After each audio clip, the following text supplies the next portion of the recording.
Nalgonda court ఈరోజు సంచలన తీర్పును వెల్లడించింది. 6 నిందితులకు యావజ్జీవ కారాగార శిక్షణ విధించింది. ఏటుగా ఉన్న వ్యక్తికి మరణ శిక్షణ విధించింది. ఈ తీర్పును వెల్లడిస్తూ ఉన్నప్పుడు కోర్టు దగ్గర ఒక భావోద్వేగం కనిపిస్తుంది, ఒక ఉత్కంఠ కనిపించింది.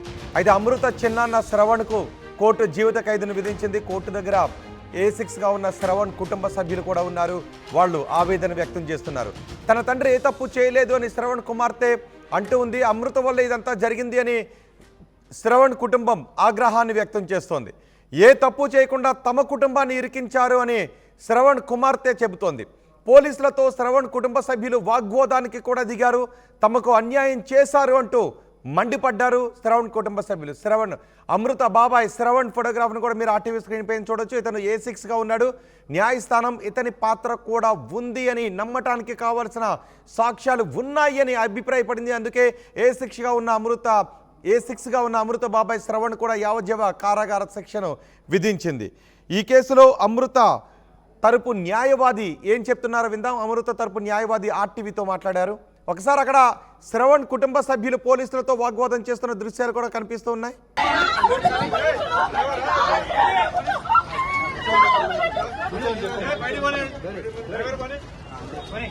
అమృత వల్ల మా నాన్న 8 months జైల్లో ఉన్నారు. ఇప్పుడు ఏం తప్పు చేయకుండా ఇంత తప్పు కూడా చేయలేదు, ఇంత కూడా చేయలేదు.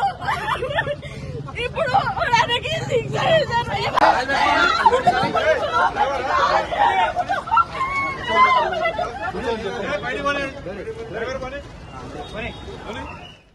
కోర్టు దగ్గర తీర్పు వెల్లడించిన తర్వాత కోర్టు దగ్గర కనిపించిన దృశ్యాలు. శ్రవణ్ కుమార్తె పోలీసులతో వాగ్వాదానికి దిగింది.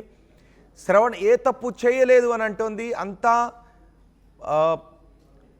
అమృత వల్లే జరిగింది అని శ్రవణ్ కుటుంబ సభ్యులు అంటూ ఉన్నారు. మా ప్రతినిధి అచ్యుత్ ఉన్నారు పూర్తి సమాచారం అందించడానికి. అచ్యుత్, ఏంటి శ్రవణ్ కుటుంబ సభ్యులు చెప్తున్నది ఏంటి? Good afternoon Rohit. మొత్తం కూడా ఏదైతే తీర్పు వెల్లడించిన తర్వాత కూడా కోర్టు ప్రాంగణంలోకి ఏదైతే ఆ శ్రవణ్ భార్య కూతురు కూడా ఒకసారి కారులో నుంచి బయటకు దిగారు. బయట దిగిన తర్వాతనే ఏమంటే ఆ మీడియా ప్రతినిధులందరితో దాంతో పాటు మనం కూడా ముందలు వెళ్ళాం. ఫస్ట్ ఆ ఫ్రేమ్ పెట్టిన సందర్భంలో కూడా ఆమె అభిప్రాయం తీసుకునే ప్రయత్నం చేస్తున్న క్రమంలో కూడా ఆమె ఒక్కసారి కూడా విసుకుపోయిన పరిస్థితి కనపడుతుంది. మొత్తము మీరు మీ మీడియానే మొత్తం కూడా ఈ విధంగా చేసి మా నాన్నని జైలుకి పంపించే ప్రయత్నం చేశారు అంటూ కూడా ఒకసారిగా ఇటు మీడియా పైన అటు పోలీసుల పైన కూడా ఆమె ఒకసారి విచ్చుకుపోయిన ఏడుస్తూ కూడా తన ఆక్రోశాన్ని కూడా వెళ్ళగచ్చుకున్న పరిస్థితి. మొత్తం కూడా నేను మా డాడీ ఏ తప్పు చేయలేదు, మా డాడీ నిర్దోషి, మా డాడీ నిర్దోషి అయినా కూడా మీరు కావాలనే జైల్లో పెట్టారు. మొత్తం కూడా ప్రచారం నిర్వహించారు. మొత్తం కూడా ఆ ప్రచారం చేసి మొత్తం కూడా మా డాడీని ఈ విధంగా చేశారని కూడా ఆమె చెప్తున్న పరిస్థితి. మా ఎట్టి పరిస్థితుల్లో కూడా ఆమె కూడా చెప్తున్నది, మా డాడీ నిర్దోషి, మా డాడీ తప్పు చేయదని కూడా ఆమె చెప్తున్న పరిస్థితి. ఏమంటే పోలీసులు కూడా అక్కడి నుంచి కూడా మీడియా వాళ్ళని కూడా పంపించే పరిస్థితి కనపడుతుంది. రైట్ అచ్యుత్, కోర్టు దగ్గర కనిపించిన దృశ్యాలు అవి. పోలీసులతో శ్రవణ్ కుటుంబ సభ్యులు వాగ్వాదానికి దిగుతున్నారు. తన తండ్రి శ్రవణ్ ఏ తప్పు చేయలేదని చెప్తున్నారు. కానీ కోర్టు మొత్తం సాక్షులన్నీ విచారించి, అందరి సాక్షులను కూడా విచారించిన తర్వాత ఈ 8 మంది పాత్ర ఉంది అని కోర్టు నిర్ధారించింది. ప్రాసిక్యూషన్ కూడా బలమైన సాక్ష్యాలనే కోర్టు ముందు ప్రొడ్యూస్ చేశారు. శ్రవణ్ కుటుంబ సభ్యులు మాత్రం శ్రవణ్కి యావజ్జీవ కారాగార శిక్ష పడడంతో వాళ్ళు ఒకసారిగా బస్ అయిపోయారు, ఏడుస్తూ మాట్లాడుతూ ఉన్నారు. కానీ ఆ రోజు అమృత పెళ్లి చేసుకున్న ప్రణయ్ని చంపడంలో ఇతను కూడా ఉసిగొలిపాడు, తనను చంపేయాలి అని శ్రవణ్ కూడా ఉసిగొలిపాడు అనటానికి సాక్ష్యాలు ఉన్నాయి అని చెప్తున్నారు. అమృత బాబాయ్ శ్రవణ్ కూడా ప్రణయ్ని ఎలాగైనా చంపేయాలి అని అమృత తండ్రి మారుతీరావు దగ్గర అంటూ ఉండేవాడని కూడా తెలుస్తూ ఉంది. అమృత తండ్రి మారుతీరావు ప్రణయ్ను చంపడానికి ఏకంగా బీహార్ గ్యాంగ్తో ఉగ్రవాదులతో ఒప్పందాన్ని కుదుర్చుకున్నాడు. ఈ కుట్రలో అమృత బాబాయ్ శ్రవణ్కు కూడా భాగస్వామ్యం ఉంది, పాత్ర ఉంది అని కోర్టు అభిప్రాయపడింది. ఈ తీర్పు తర్వాత అమృత తరపు న్యాయవాదితో మాట్లాడారు. ఆయన ఏం మాట్లాడారో చూద్దాం. మిర్యాలగూడ ప్రణయ్ హత్య కేసులో మొత్తం కూడా కోర్టు తీర్పు వచ్చిన క్రమంలో కూడా మొత్తం కూడా పీపీ దీనికి సంబంధించిన మొత్తం పీపీ మొత్తం కూడా దీన్ని ఫాలోఅప్ చేసిన పరిస్థితి ఉంది. ప్రస్తుతం మన పీపీ నరసింహ గారు ప్రస్తుతం మనకు అందుబాటులో ఉన్నారు. సార్, మొత్తం కూడా ఈ రోజు తీర్పు వచ్చిన పరిస్థితి ఉంది. ఒకరికి మరణ శిక్ష, మిగతా వారికి కూడా పడిన పరిస్థితి ఎట్లా చూడొచ్చు సార్? ఈ తీర్పును యావత్తు భారతదేశం స్వాగతించాల్సినటువంటి తీర్పుగా చెప్పుకోవచ్చు.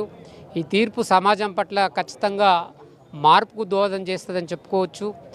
నేరస్తులు ఎంతటి వారైనా, ఎంత కరుడుగట్టిన నేరస్తుడైనా న్యాయ వ్యవస్థ నుంచి కానీ చట్టాల నుంచి కానీ తప్పించుకోలేడు అని చెప్పడానికి ఇదొక తీర్పు, ఒక మలుపుగా, ఒక మైలురాయిగా నిలబడుతుందని చెప్పి భావించవచ్చు. మొత్తం పోలీసులు ఎవిడెన్స్ మొత్తం కూడా క్రిటికల్ ఎవిడెన్స్ ఏదైతే అన్ని రకాల ఎవిడెన్స్ సంబంధించి ఎట్లా వాళ్ళ పాత్ర ఏ విధంగా ఉంది, మొత్తంగా కోర్టు తీర్పు వచ్చిన క్రమం కూడా ఎట్లా ఉంది సార్? మొత్తం కోర్టు మొత్తంగా పోలీసు వారు ఈ కేసును ప్రణయ్ మర్డర్ తర్వాత చాలా ప్రతిష్టాత్మకంగా తీసుకున్నారు ఆనాటి ఉన్నటువంటి ఎస్పీ రంగనాథ్ గారు.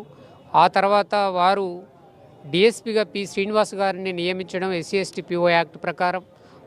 వారి యొక్క టీమ్ ఆఫ్ అసిస్టు సిఐలు కానీ వారికి టీమ్ ఆఫ్ ఇన్వెస్టిగేషన్ ఆఫీసర్లు చాలా పక్కడబందీగా ఎవిడెన్స్ కలెక్ట్ చేయడము, అట్లాగే బీహార్లో అప్పటికి హత్య చేసి పారిపోయిన ఈ శర్మ ఎవరైతే ఉన్నారో సుభాష్ కుమార్ శర్మను బీహార్కి వెళ్ళి అరెస్ట్ చేసిన దాంట్లో చాలా కీలకంగా పోలీసు యంత్రాంగం పనిచేసింది. ఈ కేసులో ప్రతి ఎవిడెన్స్ను, ప్రతి మూమెంట్ను, అది ఓరల్, డాక్యుమెంట్, టెక్నికల్, సైంటిఫిక్, ఇన్ని రకాలుగా ఈ ఎవిడెన్స్లో మనం చూడవచ్చు సాక్ష్యాలను. కాబట్టి ఈ రకమైనటువంటి ఎవిడెన్స్ను ప్రాసిక్యూషన్ ప్రొడ్యూస్ చేసింది కోర్టులో.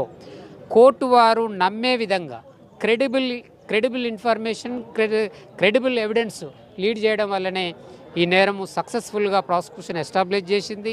అన్ని సెక్షన్ల కింద కోర్టు వారు ఏ సెక్షన్ల కింద సెక్షన్లు ఫ్రేమ్ చేశాదో అది హత్యానేరం కింద, అట్లాగే కాన్స్పిరసీ కింద, అట్లాగే ఎస్సీ ఎస్టీ పిఓ యాక్ట్ కింద ఎన్ని సెక్షన్ల కింద ఛార్జెస్ ఫ్రేమ్ చేశారో అన్ని సెక్షన్లను ప్రాసిక్యూషను సక్సెస్ఫుల్గా ఎస్టాబ్లిష్ చేసింది.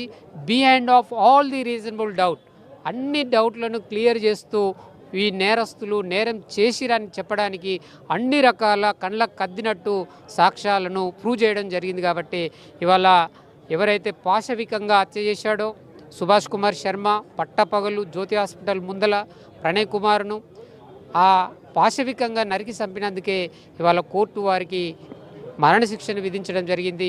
ఎవరైతే కుట్రదారులుగా ఉన్నారో, ఎవరైతే డబ్బు ప్రలోభాలకు హత్యానేరానికి ఒప్పుకున్నారో, ఈ సుభాష్ కుమార్ శర్మకు సహకారిగా ఎట్లయితే ఎవరెవరైతే ఫాలోఅప్ చేశారో, ఎవరెవరైతే వారికి షెల్టర్కి ఇవ్వడానికి సహకరించారో వారందరికీ యావజ్జీవ కారాగార శిక్ష విధించడంతో పాటు ఫైన్ అమౌంట్ 10,000 చొప్పున ఫైన్ అమౌంట్ కూడా విధించడం జరిగింది.